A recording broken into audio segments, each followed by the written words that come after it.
Las Vegas still flashes neon, but in 2026 the game for tourists has quietly changed. Routine Strip behavior now risks instant removal or hefty fines, with warnings replaced by swift penalties and court bans lasting up to a year.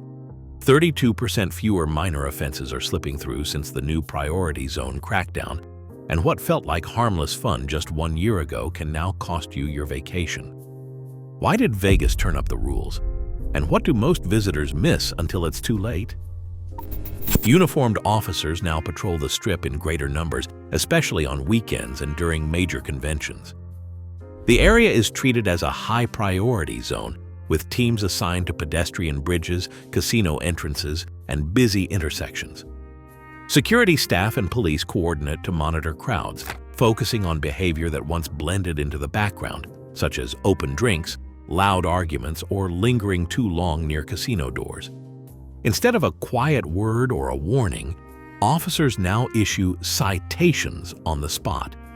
If someone is found with an open container outside licensed areas, identification is checked, a citation is written, and the visitor may be escorted out of the corridor. For more disruptive behavior, like public intoxication or disorderly conduct, the response can include immediate removal and a formal order out, which bans the individual from returning to the Strip for up to 1 year. These order outs are enforced not just by police, but by casino security and private patrols, who share lists of banned individuals. Entry points to major resorts are now monitored for compliance, with security scanning identification and cross-referencing names.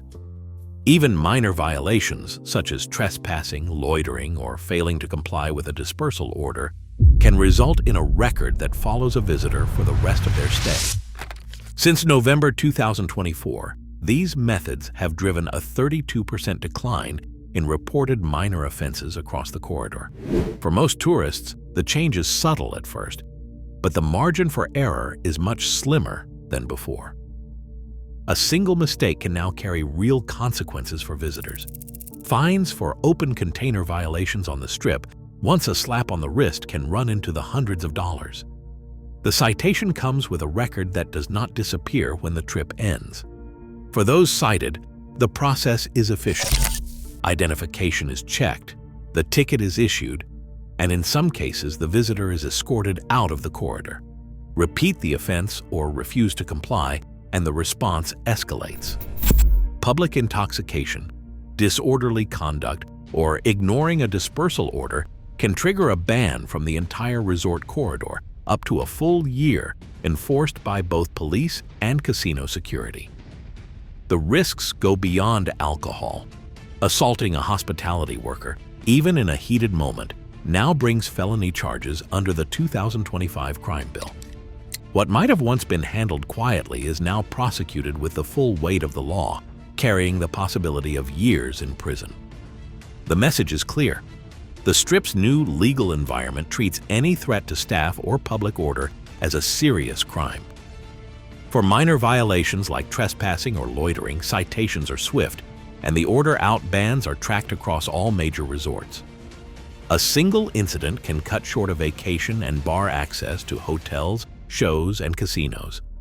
These changes, effective since January 2026, reflect a city determined to protect its tourism core, even if that means visitors face steeper penalties for behavior that once went unnoticed. Short-term rentals once offered an alternative to the high prices of Strip hotels, but in 2026, booking a non-hotel stay in Las Vegas comes with a level of uncertainty that most visitors do not expect. Clark County's licensing office has issued 174 permits for short-term rentals, despite thousands of applications and a housing market of over 300,000 eligible properties. The strict 1% cap and complex spacing rules mean that most homes, condos, and apartments never even make it to the final review. For travelers, this translates to a system where the majority of listings operate in a gray area, either stuck in the licensing backlog or running without formal approval. The situation grew even more unpredictable after a federal court ruling on August 28, 2025. Judge Miranda Dew's preliminary injunction blocked the county from forcing platforms like Airbnb and Vrbo to verify licenses or take down unpermitted listings, citing federal law. That decision protected hosts and guests from sudden mass delistings, but it also left many properties in limbo. Some hosts received denial letters in April 2024, while others found themselves fined or threatened with liens for operating without a valid license. The result is a patchwork market where travelers can book a property only to have their reservation canceled at the last minute or face unexpected compliance checks upon arrival. County officials describe the current environment as a necessary response to public safety and neighborhood concerns, but the practical effect is a system that feels unstable for anyone not booking a traditional hotel. For visitors, the safest bet remains the Strip's established resorts, even if it means paying more and sacrificing the flexibility that short-term rentals once promised. City-issued permit placards now hang from most sidewalk vendor carts along the Strip, each stamped with an expiration date and a unique number. Without this visible proof, vendors are told to pack up or face fines. These rules, introduced through a series of city ordinances before 2026, have cleared out much of the informal selling that once crowded the pedestrian corridors. Music and street performances have not disappeared, but every act is now required to display a permit. Enforcement teams, sometimes city staff and sometimes private security, walk the main stretches checking for compliance. For visitors, the street feels cleaner but more regulated, with fewer spontaneous encounters and a more predictable flow of foot traffic. Inside the resorts, security takes on a new role as gatekeeper. Entry points to pools, clubs, and even some restaurants now require ID scans, and dress codes are enforced with little flexibility. A collared shirt or closed-toe shoes might be the difference between entry and being turned away, even for guests staying at the hotel. Capacity checks are routine, especially during busy weekends or conventions. When a venue reaches its posted limit, access is paused and late arrivals are asked to wait or return later. These measures are not always visible from the casino floor, but they shape the experience for anyone hoping to move freely between amenities. Resort security appears at key moments, checking wristbands, confirming names on guest lists, and quietly ensuring that only those who meet every requirement get through. The combined effect of these controls is unmistakable. The Strip's public spaces and private venues now operate with a level of order that stands in sharp contrast to the improvisational energy of past years. For many visitors, the difference is felt in the small moments: a missing street vendor, a denied club entry, a longer line at the pool. The new Las Vegas does not just ask for compliance, it expects it, and the city's enforcement teams make sure the message is received. A winning moment on the casino floor brings a rush of excitement, but the celebration pauses almost instantly at the payout cage. Slot wins of $1,200 or more now trigger an automatic paperwork process, and the staff wastes no time. The attendant hands over a W-2G tax form requesting identification and a social security number before any cash changes hands. The process is methodical. Confirm the amount, fill out personal details, and sign the form.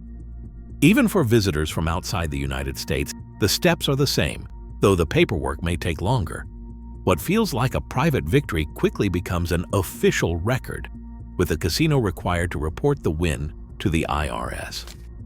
The thrill of hitting a jackpot is now matched by the reality of forms, signatures, and the knowledge that this win will follow you home, no matter where that is. For visitors who win big on the casino floor, the reality of Las Vegas in 2026 sets in as soon as it's time to collect. Non-U.S. residents face a 30% federal tax withholding on gambling winnings, taken out before any cash is handed over. The payout window is not just about the money, it is a checkpoint for paperwork. Casino staff will require identification and will issue a receipt documenting every detail of the win. For anyone hoping to claim losses later or dispute a tax bill, keeping time-stamped bet slips and official forms is essential. The IRS expects thorough records, and missing documentation can mean losing out on potential refunds or deductions. Even U.S. visitors need to report their wins, with the casino paperwork sent straight to federal tax authorities. A jackpot might feel like a windfall, but without careful record keeping, the celebration can turn into a costly surprise long after the trip ends. Las Vegas still sells freedom, but in 2026 the fine print has never mattered more. Expectations collide with reality as new rules quietly shape every trip. For visitors, knowing the boundaries isn't just smart, it's essential. Does Las Vegas feel different compared to past trips? Tell us in the comments, and share this video with anyone planning a Las Vegas vacation in 2026.